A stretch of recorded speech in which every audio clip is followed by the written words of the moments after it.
yogan satatan shaktan sheshakaya prasutan sheshan autsukya mohar pidanjakhan yo purva vaidyaya namostu tasmai. Sejam bem-vindos. Soyez les bienvenus à cette nouvelle vidéo de la série Vidvedanush Summit. Je m'appelle Mateusz et aujourd'hui on va continuer notre lecture de l'Ashtangridayam Sutrasthana, chapitre numéro 2, avec les shlokas numéro 21 et 22.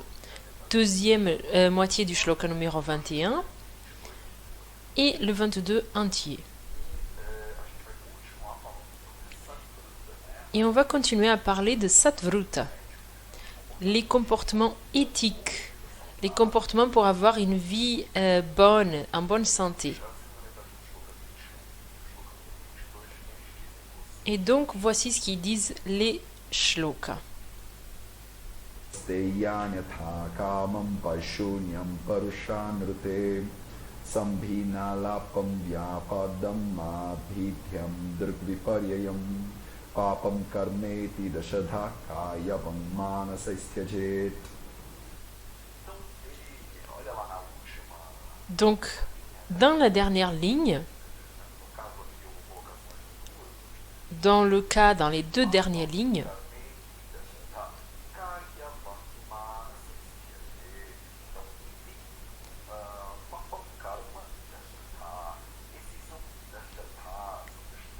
ce sont les dashata, les 10 karma, actions, qui sont considérées mauvaises, destructibles. Très souvent, on traduit ce mot pape par des péchés également. Donc si vous traduisez ce samhita d'une version un peu plus religieuse, hindouiste ou une autre religion, on va traduire papam par péché. Mais le mot papam ne signifie pas forcément le péché. Ça, c'est une traduction un peu plus religieuse, on va dire. Moi, je préfère traduire papam par des attitudes qui sont indésirables, qui sont destructives. Le mot détruire traduit très bien ce que ce mot veut dire. Sinon, on a l'impression qu'on peut traduire ça comme s'il y a une divinité qui vient, qui dit « vous ne devez pas faire ça ». Et ce que le Samhita ici il est en train d'expliquer, ce sont les 10 attitudes qui, si elles sont faites, si elles sont pratiquées par les gens, ça génère des problèmes. Elles génèrent de la destruction dans l'environnement social. Donc, si on veut avoir une vie bonne, une vie heureuse, un des objectifs, ou l'objectif de l'Ayurveda, est d'avoir une vie bonne, qui est prospère. Et donc ce sont les objectifs de l'Ayurveda. Ici, dans ce contexte, le papam, ces karmas, ces attitudes, qui peuvent être parfois considérées comme pécamineuses, en réalité, si on ne veut pas utiliser ce mot péché, ce sont juste des attitudes qui vont créer de la destruction. Et quels sont ce type d'actions destructibles? Ça, c'est ce qui est écrit à la fin. Je suis en train de commencer de la fin vers le début, juste pour que vous compreniez de quoi on est en train de parler.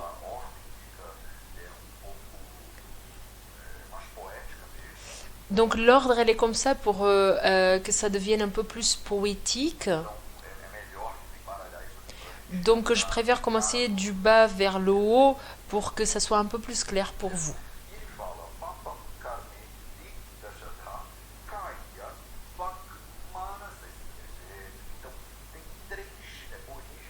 Donc il y a trois origines de ces actions qui sont considérées destructibles.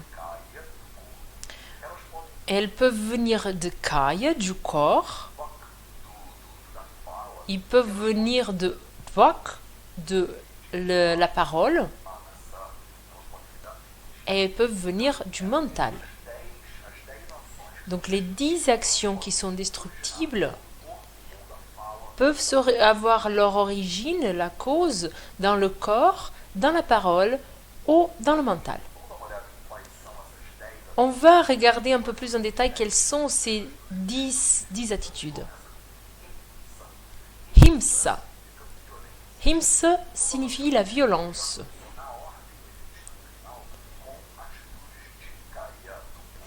Donc, si on va respecter l'ordre qu'il a dit à la fin, on va commencer avec les attitudes qui sont reliées au corps.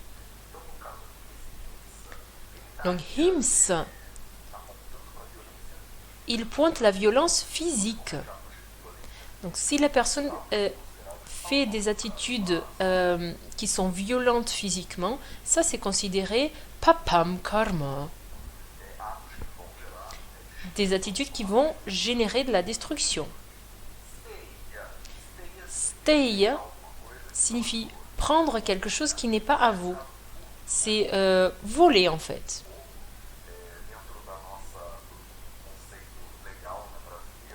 Donc, dans le concept qu'ici on va utiliser dans notre société, ça va être le lien d'utilisation ou pas de la violence. Ici, dans le Summit, il n'y a pas une vraie différence. Si on prend quelque chose qui n'est pas à nous et qu'on prend en notre possession, ce soit par l'utilisation de la violence ou pas, c'est toujours stay. Kama signifie le désir. Tout le monde connaît le Kama Sutra, qui est le désir. Anyata kamam. Anyata, c'est quelque chose qui est erroné. Donc, anyata kamam, c'est un désir qui est pas bien directionné, qui est pas bien ajusté, qui est erroné. C'est très souvent un mot qui est traduit par l'infidélité, mais c'est pas la meilleure traduction. Moi, je suis très douillée avec tout ce qui est les traductions du sanskrit.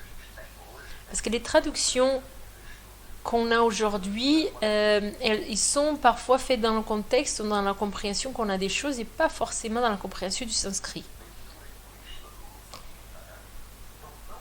Donc parfois, on a des traductions qui sont la lecture hindouiste aussi de ce qui se passe dans les samhitas, ce qui n'est pas forcément ce qui est clairement dit dans les textes.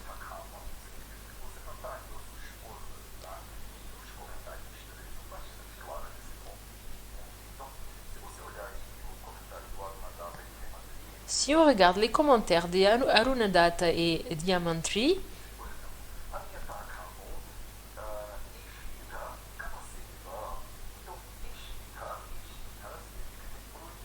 ils disent Nishita, c'est interdit. Je suis en train de lire le commentaire, il n'est pas ici sur le côté, mais c'est juste pour vous donner l'idée. C'est un acte sexuel, un acte de désir qui est interdit. Mais pourquoi il est interdit?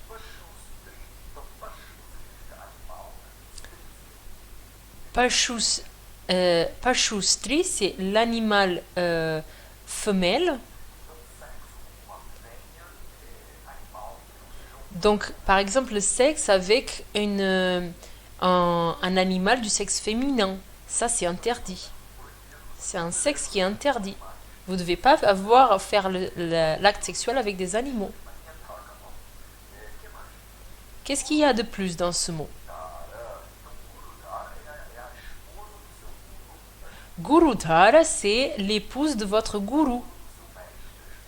L'épouse de votre professeur, de votre gourou.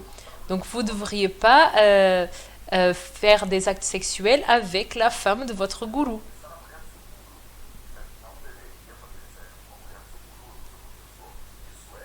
Ça, c'est anyatakkamam, c'est interdit. C'est un désir qui est interdit.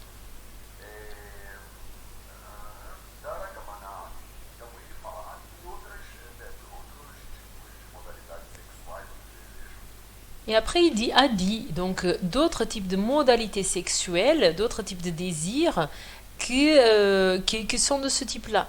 Donc, c'est pas que l'infidélité qui va rentrer dans ce contexte-là. Himadri, c'est l'autre commentariste, et il dit quelque chose qui est très semblable.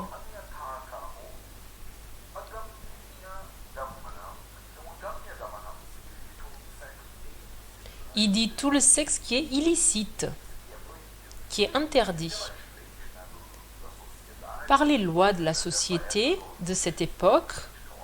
Probablement c'était très clair déjà à cette époque. Pour nous, ça devient un peu plus clair quand on lit le commentaire. Parce que sinon, dans les traductions, on va voir par exemple juste infidélité. Et ce n'est pas exactement ça qu'il veut dire ici avec ce shloka. Donc j'espère que maintenant le concept de Anyatakamam, c'est devenu un peu plus clair. Si vous avez encore des questions sur ça, vous pouvez toujours poser ici dans les commentaires, dans les questions, ou sinon vous pouvez les garder pour le groupe d'études. Et vous pouvez amener vos doutes après dans le groupe d'études.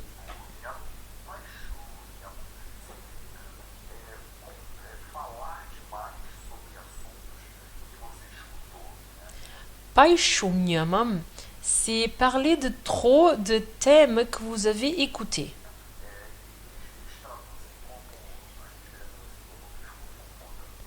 Ça peut être traduit par quelqu'un qui est trop bavard, qui parle de trop.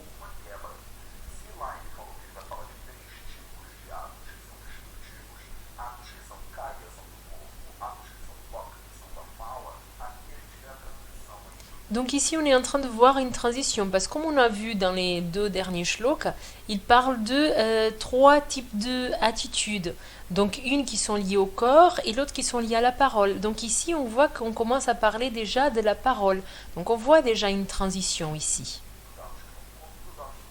Une transition des attitudes qui sont reliées au corps vers les attitudes qui sont reliées à la parole.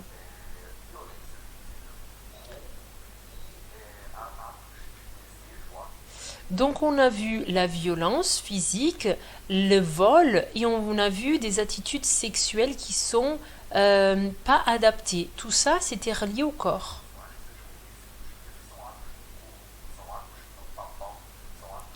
Tout ça, ce sont des actes papam, reliés au corps. Maintenant, on rentre dans la modalité de tvok, de la parole. Donc la première chose qui est présentée, c'est le bavardage. Donc c'est comme si vous écoutez quelque chose et que vous allez raconter ça. Autre chose, ça peut être aussi de parler des autres.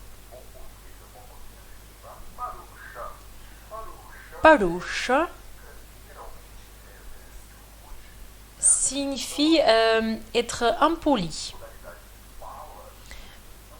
Donc c'est une modalité de parole qui n'est pas douce, qui n'a pas d'éducation, qui est considérée grossière.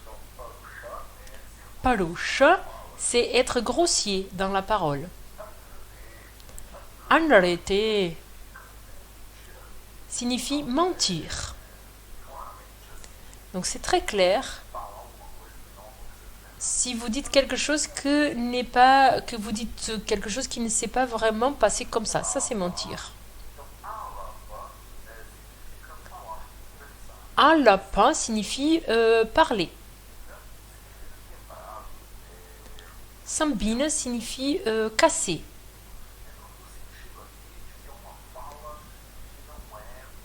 Donc ici, on parle d'une parole qui n'est pas suivie, qui n'a pas d'une bonne éloquence. On parle beaucoup en Ayurveda d'un type de maladie qui est pralapa. C'est pas vraiment une maladie, c'est un symptôme plus.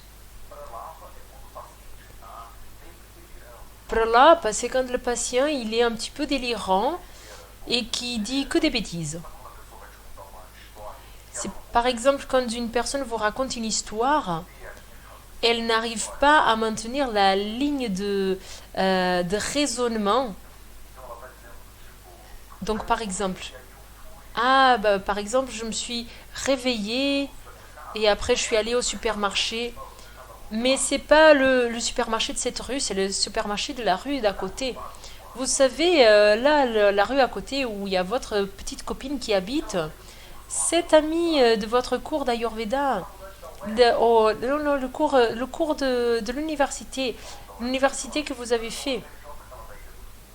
Donc vous vous rappelez de l'université qu'on a fait dans l'île du Fondant, qui est à côté de l'aéroport.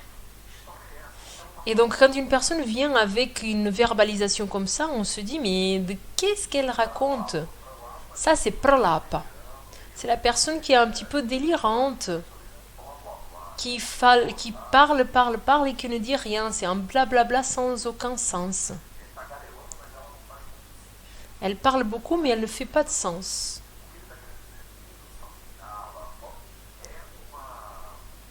Donc ce qu'il dit ici dans le Sambina Lapam, c'est une façon de parler, mais de parler de choses qui sont absolument incohérentes, inconsistantes.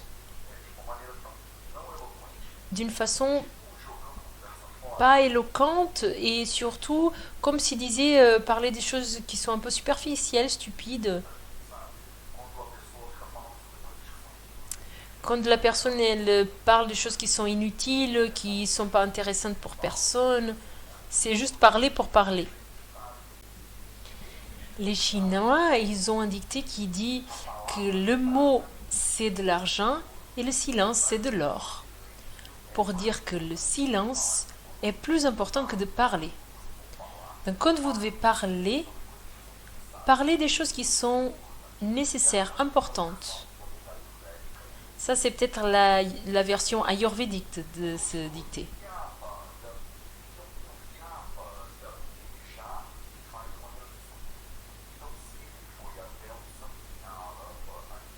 Vyapada, on va voir une autre transition. Donc jusqu'à présent, donc, on avait vu déjà les choses du corps et après on a vu des petits péchés, entre guillemets, de la parole. Le bavardage, de parler grossièrement, de mentir, ou de parler des choses de façon dénécessaire.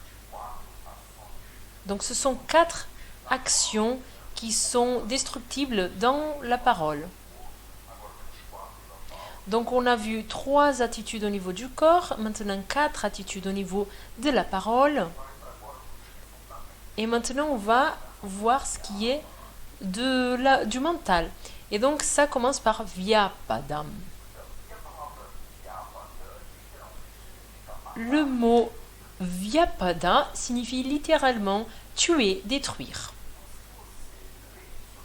Donc si vous lisez ceci et que vous comprenez le contexte, soit vous ne comprenez pas qu'il y a ce parallélisme, cet ordre de ces 3 types d'actions, et si vous ne comprenez pas cet ordre, vous croyez qu'il est en train de parler de tuer quelqu'un, tout simplement. Mais en fait, il a déjà parlé de himsa. Et himsa signifie la violence. Donc cette action de tuer, elle est déjà dans le contexte de himsa. Il n'y a pas de sens de parler d'abord de himsa et bien plus tard de parler de tuer. Donc les deux commentaristes, ils viennent éclairer tout cela. Donc si jamais vous avez une question dans votre tête, il vient le Arunadatta et le Samandri pour éclairer votre connaissance. Donc dans le commentaire de Arunadatta, il dit très clair.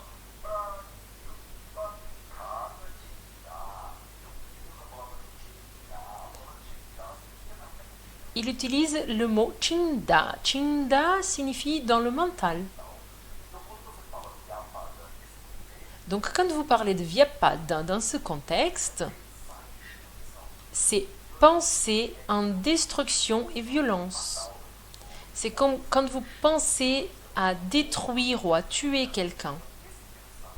Cette pensée destructive est aussi considérée une action destructible qui n'est pas bonne pour vous.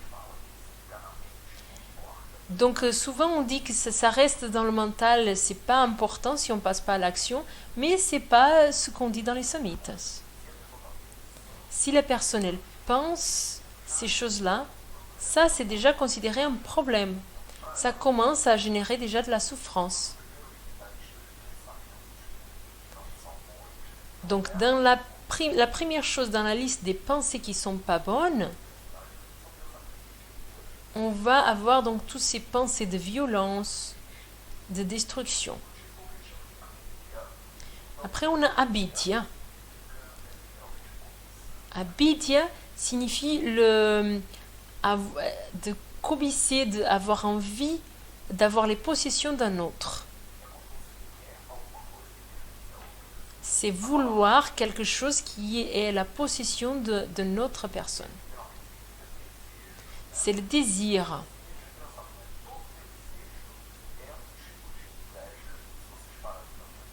Donc tout type de désir, on a un petit peu cette sensation abidya.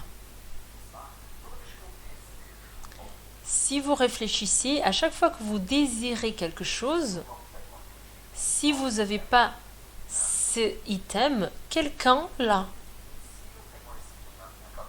Et si j'ai cet item dans ma tête, et si j'ai du désir pour cet item,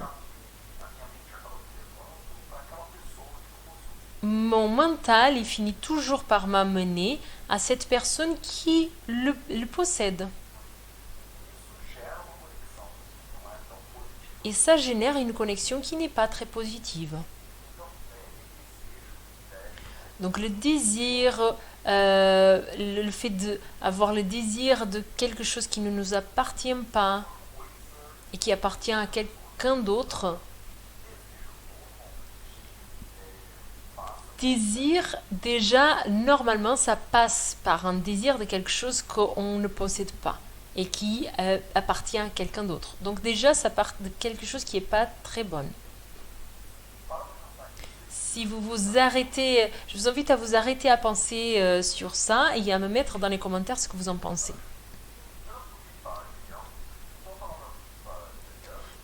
Viparyaya, c'est un mot qu'on a déjà vu auparavant. C'est l'opposé, le contraire. Druk signifie voir, comprendre. Donc littéralement, ça signifie que notre perception, elle est pas bonne, elle est équivoquée.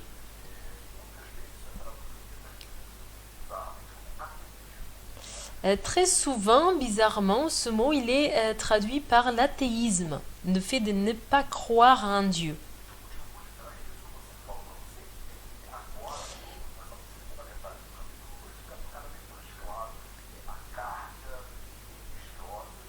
Donc ici, dans cette deuxième moitié du chapitre 2, ça devient de plus en plus clair la charge religieuse qu'il peut y avoir dans la traduction.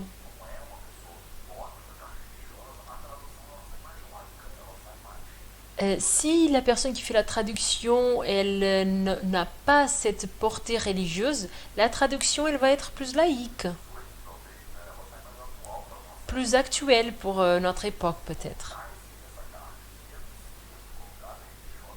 C'est possible de mettre cette charge religieuse dans la traduction, mais ce n'est pas vraiment nécessaire. C'est pas la seule façon de se traduire.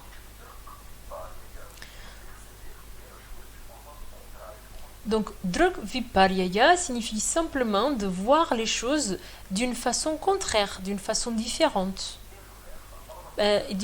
Voir les choses d'une façon un peu inversée.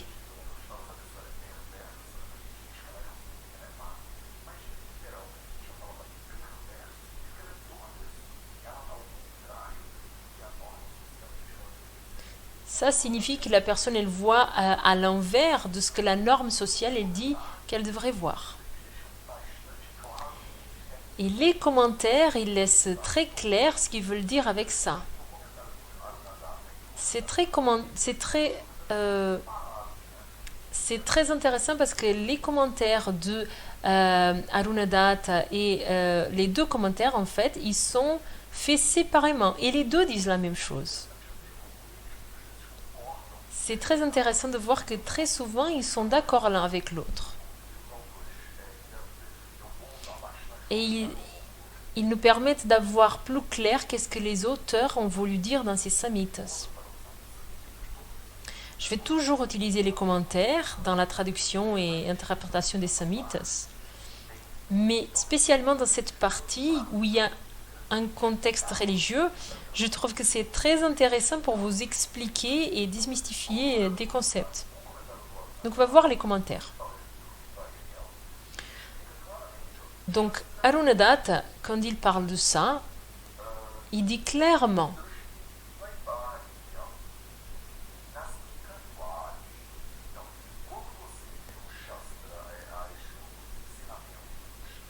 quand vous voyez les enseignements, les shastres, les enseignements d'une façon qui est équivoquée, au contraire, d'une façon qui est loin de notre compréhension correcte, ça c'est considéré viparyayam.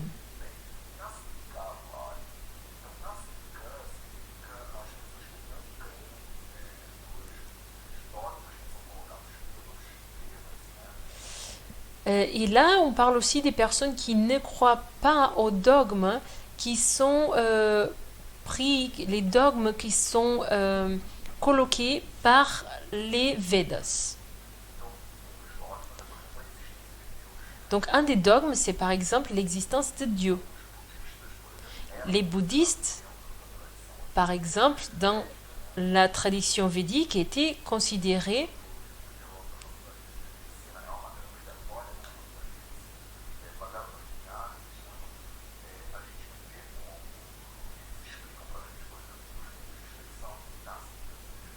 Donc les bouddhistes, ils sont nastiques. Ils ne croient pas dans la divinité. Ça, c'est quelque chose qu'on apprend à l'université, dans la première année de l'université. On a toute la philosophie, l'histoire, et on apprend justement que les bouddhistes, ils sont nastiques, qu'ils ne croient pas en Dieu.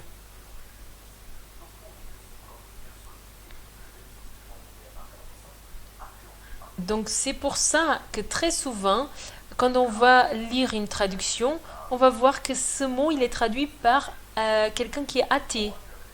Et ce n'est pas forcément cette interprétation. C'est pas la seule façon d'interpréter ça.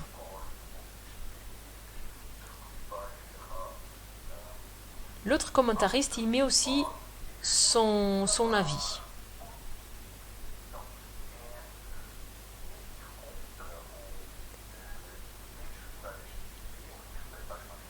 Avoir la difficulté de comprendre ou interpréter quelque chose de façon erronée, l'enseignement des sages, les personnes qui sont venues avant nous. Donc les personnes qui sont venues avant nous, qui ont compris la réalité et qui nous l'ont transmis, si on a une compréhension qui est équivoquée de ce qu'ils nous disent, ou une compréhension équivoquée de la réalité, qui nous a été transmise par nos antécesseurs. Et l'interprétation erronée de ces textes qui sont sacrés,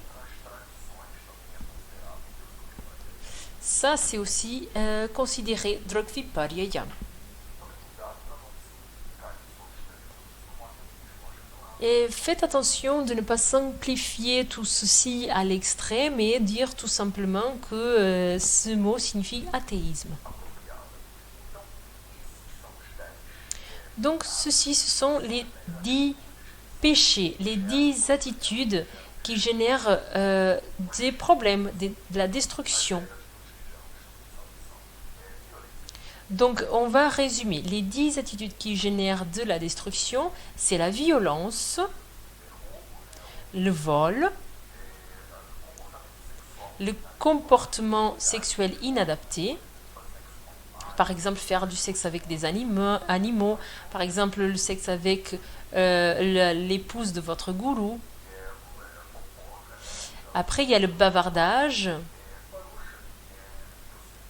le fait de parler de façon grossière, mentir, parler de façon inutile, innécessaire et pas nécessaire. Puis la tendance de penser à des violences physiques, la tendance de vouloir les biens ou les choses, les possessions d'une autre personne, et la façon de penser ou de comprendre la réalité d'une façon pervertie. Donc ceci était le shloka que je voulais partager avec vous aujourd'hui. On va maintenant partir sur notre petite minute de sanskrit. Donc on va continuer notre exploration de l'alphabet d'Anvagri. Et on va continuer avec les consonantes qui sont dentaires. Donc dans la semaine précédente, on a parlé du ta et du ta. Aujourd'hui, on va parler du de et du de. Du D de David.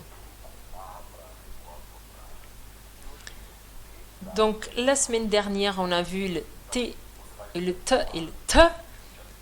Et là, on va voir le D et le D.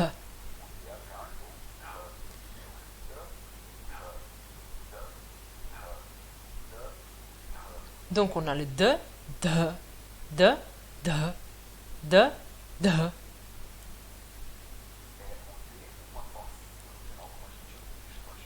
C'est le D avec le maha. La consonante avec le souffle, c'est le D avec un peu de souffle au-dessus. Je vous invite à ajouter toutes les voyelles à côté de chacune de ces consonantes. Et vous allez voir que ces consonantes sont absolument communes. Tous les shlokas vont avoir ces consonantes. C'est peut-être les consonantes les plus communes du Samhitas ayurvédique. Je voudrais vous remercier votre présence. Merci votre présence sur YouTube, votre présence sur le Patreon et votre soutien au Vidaved. J'ai fait un petit changement dans la façon dont on reçoit le soutien des personnes. Et donc maintenant, les groupes, ils sont complètement ouverts au public.